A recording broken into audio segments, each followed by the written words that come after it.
여러분 안녕하십니까. 2019년 9월 16일 월요일 신문사설 비평을 시작하겠습니다. 먼저 조국 장관 관련된 사설입니다. 조선일보는 속속 드러나는 조국 펀드 증거 조작, 조국은 수사방해 말라. 중앙일보는 검찰개혁 빙자한 수사 무력화 안 된다. 문화일보는 조국 블랙홀 해법의 첫 단추는 조석한 장관직 사퇴다. 이렇게 총공세를 펼치고 있습니다. 문재인 대통령은 조국을 법무부 장관을 임명하면서 검찰 할 일과 법무부 할 일이 따로 있다라고 말했죠. 물론 그렇습니다. 그러나 조국 장관 가족이 피의자 신분이고 그 스스로도 혐의를 받고 있는 상황에서 분리해서 생각하기가 쉽지 않습니다. 무리한 장관 임명이었지만 문재인 정부 입장에서는 배수진을 친 셈입니다. 단순한 한 명의 장관이 아니라 문재인 정권을 지키는 분기점으로 본 탓이죠. 그 과정에서 문제 많은 나머지 장관들은 아무런 논란 없이 묻어가 버렸습니다. 조국 장관 임명 이후 진행되는 상황을 보면 사실상 수사가 끝날 때까지 장관 역할을 하기가 어려워 보입니다. 특히 검찰개혁이라는 측면에서 보면 더더욱 그렇습니다. 문화일보는 장관직 사퇴를 주장하고 있는데 문재인 정부는 시험에 든 셈이 됐네요. 야당 관련해서 조선일보는 유명무실 야당이 문정권 폭주 불렀다 라는 제목의 사설에서 여론조사 결과 무당파가 10명 중 4명꼴이다 이렇게 여야 다 싫어하는 사람들이 늘어나고 있다 이렇게 얘기하고 있습니다. 문재인 정부는 출발 때부터 한계를 가지고 있었습니다. 촛불 항쟁으로 무지리로 정권을 챙겼죠. 촛불 정부라는 말만 했습니다. 공약을 내걸었지만 실천할 의도도 없었고 실천하지도 않았습니다. 한반도 비핵화 국면에 취해 아무것도 하지 않고 오다가 지금 같은 국면을 맞이하게 됐습니다. 문재인 정부 폭주가 아니라 무능이고 그렇다고 야당은 어땠습니까? 야당도 굉장히 무기력했습니다. 더 큰 문제는 문재인 정부에서 나타나는 문제보다 야당의 정치 세력들이 더 문제가 많은 집단으로 국민들이 인식하고 있다는 것입니다. 최고의 악과 차악이라고 하는 이런 정치 상황이 되어버렸습니다. 그러나 야당 스스로 개혁할 수 없는 상황이죠. 여야 어느 정당도 지지하지 않는 유권자를 무당파라 부르지만 조직되지 않았을 뿐 무당파 자체도 사실은 현 여야 정치 세력에 비해서 대비해서 야당 세력이다 이렇게 얘기할 수 있습니다. 물론 이를 흡수할 진보 정치 세력이 제대로 존재하지 않는다라고 하는 것이 한국 정치의 비극이자 한계라고 할 수 있습니다. 여당 관련해서 중앙일보는 추석 민심을 아전인수로 해석하는 집권 여당의 오만이라는 제목의 사설에서 여당 추석 민심 듣고 싶은 것만 들어 정쟁 프레임으로 조국 사태 본질을 호도하고 있다. 윤석열 검찰 수사 압박도 중단해야 한다 이렇게 주장하고 있습니다. 정치 세력 일반적인 특성입니다. 정치인들이 어떤 말을 할 때는 그가 실천과 함께 하는지 살펴볼 필요가 있습니다. 진정성이 매우 중요합니다. 그러나 표리부동한 경우가 대부분입니다. 여당인 더불어민주당은 지금 위기 상황이죠. 권력을 지키는 것, 정권을 재창출하는 데만 몰두한 까닭에 문재인 정부 위기와 함께 더불어민주당도 위기를 맞고 있습니다. 여당이지만 청와대를 견제해야 하는데 야당만 견제하다 보니 자충수에 빠져들고 말았습니다. 한미동맹 관련해서 동아일보는 한미정상회담 대북 조급점 걷어내고 동맹 균열부터 막아야 한다. 매일경제신문은 문 트럼프 회담 한미동맹 파열음 확실히 잠재워야 한다. 한미동맹을 강조하고 있습니다. 동맹은 대등해야 합니다. 그러나 한미동맹은 대등하지 않습니다. 매우 종속적입니다. 미국이나 일본이나 유럽 국가들과 맺은 동맹에 비해 훨씬 더 불평등하죠. 그런 상황에서 정상회담을 하든 실무 협상을 하든 항상 미국은 한국에게 무리한 요구를 해왔습니다. 한미동맹이라는 족쇄를 채워두고서 자신들의 이익을 챙겨갈 궁리만 해왔습니다. 점점 더 노골적으로 지금 강요하고 있죠. 자주적인 목소리를 내면서 생기는 파열음은 우리가 감수해야 할 때가 되었습니다. 시키는 대로만 하면 영원히 종으로 살 수밖에 없습니다. 이산가족 관련해서 조선일보는 이산가족 문제 남쪽도 잘못이라니 무슨 잘못을 했다는 건가.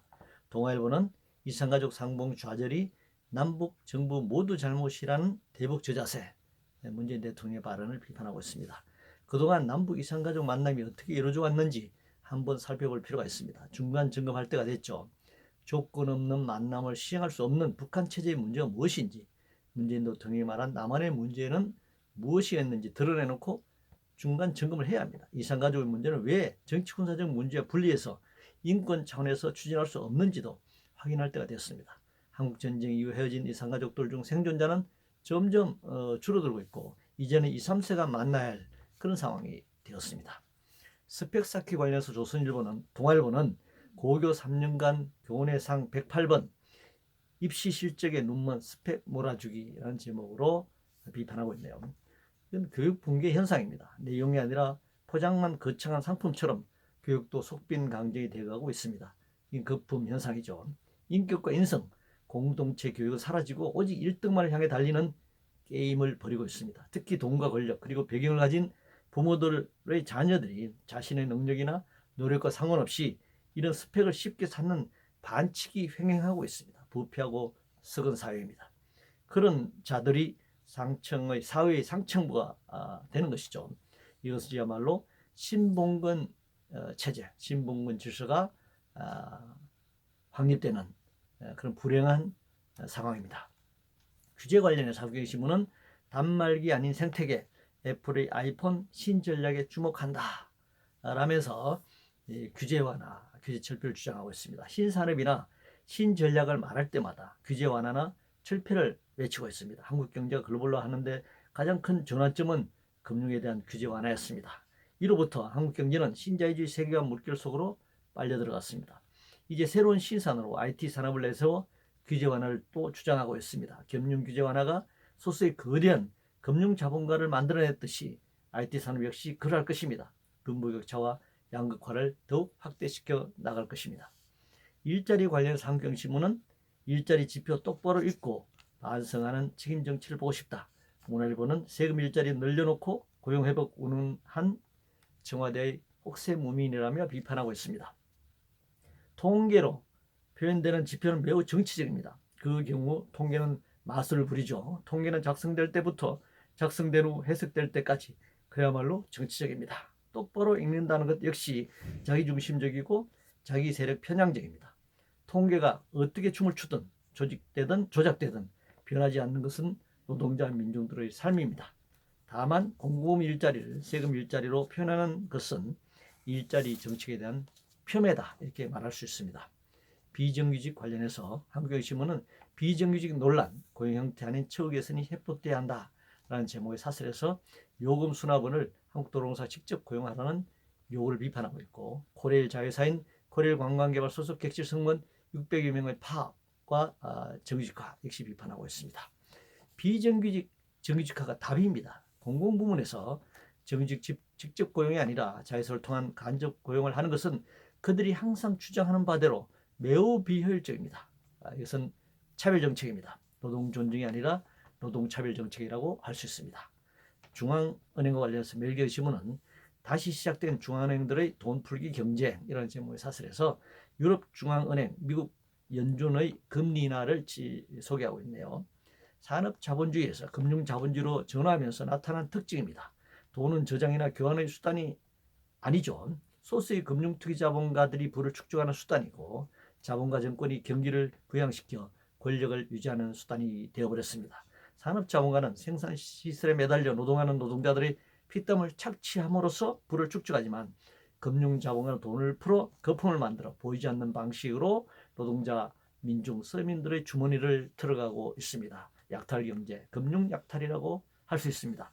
그들이 말하는 선진 금융기법은 투기자본의 먹튀자, 금융 사기수법이다 이렇게 얘기할 수 있습니다.